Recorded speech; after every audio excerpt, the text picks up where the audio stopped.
Chocolate বাদাম বাজা কেউ বাদাম খুঁজতে নাই।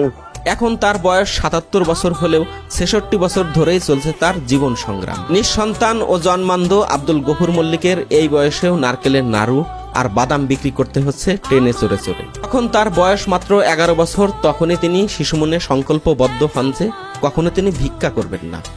প্রথম জীবনে নিজেই নারকেল গাছে উঠে অন্যের নারকেল নামিয়ে দিয়ে যে কয়টি নারকেল পেতেন তা দিয়েই নারকেলের নাড়ু বানিয়ে বিক্রি করতেন। জীবনের একটি পর্যায়ে এসে উপজেলার নির্বাহী কর্মকর্তা সহযোগিতা নিয়ে গেলেও সেটিকে তিনি বিনয়ের সাথে ফিরিয়ে দেন। তিনি কখনো চাননি দুহাত পেতে কারো কাছ থেকে ভিক্ষা গ্রহণ করতে। জীবন নিয়ে যাদের শত অভিযোগ, প্রাপ্তি আর অপ্রাপ্তির হিসাব মিলাতে পারেন না, তাদের জন্য আব্দুল গফুর মল্লিক হতে পারে একটি সাহস ও অনুপ্রেরণার গল্প। ছোটবেলায় একদল ব্যবসায়ী তার পিতাকে বলেছিলেন ২ সিবারা কোরআন মুখস্থ করে ভিক্ষা করলে টাকার অভাব হয় না।